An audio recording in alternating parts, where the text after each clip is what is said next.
Hi friends, இந்த வீடியோவில் புணர்ச்சி விதி 4 பார்க்க போகிறோம். ஸோ ஆல்ரெடி 3 விதிகள் நம்ம பார்ட் 1 பார்ட் 2 வீடியோஸில் கம்ப்ளீட் பண்ணி போட்டிருக்கோம். ஸோ இது பார்ட் 3 வீடியோ. அந்த 2 வீடியோவும் பார்க்காதவங்க பார்த்துட்டு வந்துடுங்க. இன்னைக்கான விதியை நம்ம ஸ்டார்ட் பண்ணலாம். இயல்பினும் விதியினும் நின்ற உயிர் முன் காசா தப மிகும் அப்படிங்கிற விதியை தான் இப்போ நம்ம பார்க்க போகிறோம். ஸோ அதுக்கு முன்னாடி நினைவில் கொள்க அப்படின்னு கொடுத்துருக்கேன் பாருங்க, அதை நம்ம ஞாபகம் வச்சுக்கணும். இந்த விதியில் 2 வகையான புணர்தலை காணலாம். ஒன்று இயல்பாக புணரும், இன்னொன்று விதியின்படி புணரும். அது எப்படிங்கிறத பார்க்கலாம். அதுக்கு முன்னாடி விதியை நல்லா ஞாபகம் வச்சுக்கோங்க. இயல்பினும் விதியினும் நின்ற உயிர் முன் காசத்தப மிகும். ஸோ ஃபர்ஸ்ட் பாருங்க, இயல்பு மலைச்சாரல். இதை நம்ம பிரிச்சோம்னா எப்படி பிரியும் பாருங்க. மலை கூட்டல் சாரல் அப்படின்னு பிரியும். அப்போ இங்க மலை அப்படிங்கிறது நிலைமொழி, மலை அப்படிங்கிறது நிலைமொழி, சாரல் அப்படின்றது ஒரு மொழி. இங்க பாருங்க, நிலைமொழியோட இறுதி எழுத்து என்ன இருக்கு? லை இருக்கு. அப்போ நிலைமொழியோட இறுதி எழுத்தை நம்ம பிரிச்சோம்னா இல்லு கூட்டல் ஐ அப்படின்னு வரும். நிலைமொழியோட இறுதி எழுத்துல ஐ அப்படிங்கிற உயிர் எழுத்து வருது. நல்லா பாருங்க, ஃபர்ஸ்ட் மலை கூட்டல் சாரல் அப்படின்னு பிரிச்சிருக்கோம். பிரிக்கும் போது நிலைமொழியோட இறுதி எழுத்தை பார்க்கணும்.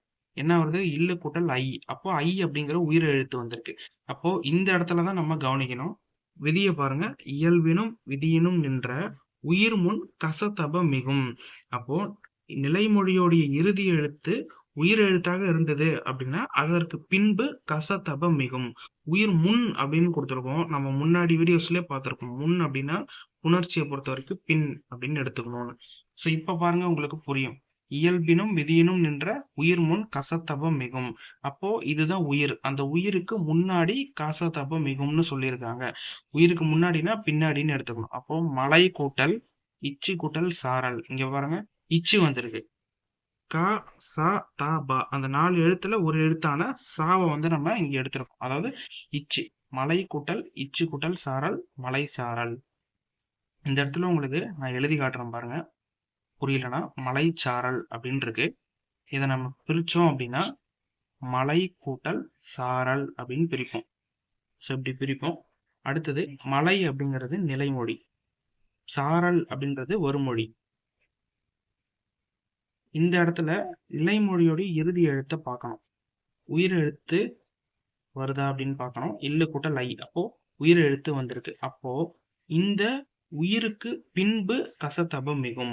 அதாவது இப்ப பாருங்க, மலை பிரிச்சோம், நமக்கு உயிர் எழுத்து கிடைச்சது. அதுக்கு பின்பு காசா தாபா அந்த 4 எழுத்துல ஒரு எழுத்தான இந்த சா, அதாவது இச்சி. நம்ம இக்கு இச்சு இத்து இப்புன்னு கூட வச்சுக்கலாம். இச்சு கூட்டல் சாரல் அப்படின்னு வரும். மலைச்சாரல் அப்படின்னு புணரும். ஸோ இதுதான் இயல்பாக புணர்றது. இயல்பா எந்த ஒரு மாற்றமுமே இல்லாம மலைச்சாரல் அப்படின்னு இருக்கு. மலை கூட்டல் சாரல்னு பிரிக்கிறோம். அப்படியே மலை கூட்டல் இச்சு கூட்டல் சாரல், மலைச்சாரல் அப்படின்னு இயல்பா நம்ம எந்த விதியுமே பயன்படுத்தாம இந்த இடத்துல சேர்ந்திருக்கு. அடுத்தது பாருங்க, விதியின்படி புது பொலிவு. இதை நம்ம பிரிச்சோம்னா புதுமை கூட்டல் பொலிவு அப்படின்னு வரும். ஸோ புதுமை கூட்டல் பொலிவு அப்படின்னு பிரிக்கணும். இந்த இடத்துல புதுமை அப்படிங்கிறது நிலைமொழி, பொலிவு அப்படிங்கிறது வருமொழி. அடுத்தது பாருங்க, ஈறுபோதல் என்ற விதிப்படி மை விகுதியானது நிலைமொழியின் இறுதியிலிருந்து கெட்டு நீங்கிவிடும். அது ஒண்ணும் இல்லை. இங்க மை இருக்கு பாத்தீங்களா, இது போயிடும். அதை தான் இவ்வளவு பெருசு நம்ம எழுதியிருக்கோம். ஸோ ஈறுபோதல் அப்படிங்கிற விதி பயன்படுத்தி அந்த மை விகுதியானது கெட்டிருக்கு அப்படின்றத சொல்லியிருக்கேன். சரிங்களா? ஈறுபோதல் அப்படிங்கிறது ஒரு விதி. இந்த விதியை நம்ம பின்னாடி பார்க்கலாம். ஸோ இப்போதைக்கு நீங்க ஜஸ்ட் ஞாபகம் வச்சுக்கோங்க.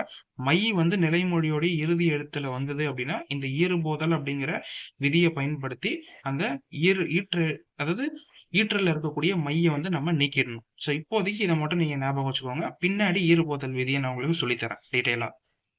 ஸோ அடுத்தது பாருங்க, புதுமை கூட்டல் பொலிவு. அப்போ மை நீங்கி புது கூட்டல் பொலிவுன்னு வரும்.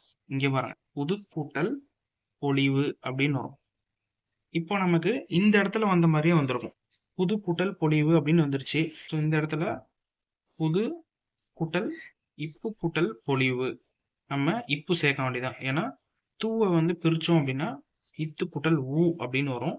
ஊ அப்படிங்கிறது உயிரெழுத்து. ஆமாவா? அப்போ உயிரெழுத்து வந்தது அப்படின்னா அதுக்கு பின்னாடி இக்கு இச்சு இத்து இப்பு அந்த 4 எழுத்துல ஏதாவது ஒரு எழுத்து மிகுந்து வரும். அப்போ புது கூட்டல் இப்பு கூட்டல் பொலிவு, புது பொலிவு அப்படின்னு நம்ம சேர்த்து எழுத வேண்டியதான். ஸோ அவ்வளோதான். இப்போ நமக்கு ஆன்சர் கிடைச்சிருச்சு. புது பொழிவு. ஸோ இதுதான் என்ன அப்படின்னா, இயல்பினும் விதியினும் நின்ற உயிர்முன் காசா மிகும். இந்த இடத்துல நம்ம மை விகுதி ஈறுபொதல் என்ற விதிப்படி மை விகுதி போயிட்டு அதுக்கப்புறம் இயல்பினும் விதியினும் நின்ற உயிர்முன் மிகும் அப்படின்னு சொல்லி வந்திருக்கு. ஸோ இதுதான் என்ன அப்படின்னா, இயல்பினும் விதியினும் நின்ற உயிர்முன் மிகும் அப்படிங்கிற விதி. ஒன்றும் கிடையாது. சிம்பிளா சொல்லணும்னு பார்த்தீங்கன்னா, நம்ம பிரிக்கிறோம். நிலைமொழி தனியா, வருமொழி தனியா பிரிக்கிறோம். அந்த இடத்துல அதாவது நிலைமொழியோடைய இறுதி எழுத்தை பார்க்குறோம். இறுதி எழுத்து உயிர் எழுத்து வந்தது அப்படின்னா, அப்போ நம்ம இக்கு, இச்சு, இத்து, இப்பு அந்த 4 எழுத்துல ஏதாவது ஒரு எழுத்த அந்த சொல்லுக்கு தகுந்தாற் போல சேர்த்து எழுதி முடிச்சோம் அப்படின்னா நமக்கு ஆன்சர் கிடைச்சிடும். ஸோ இது உங்களுக்கு புரிஞ்சிருக்கும்னு நினைக்கிறேன்.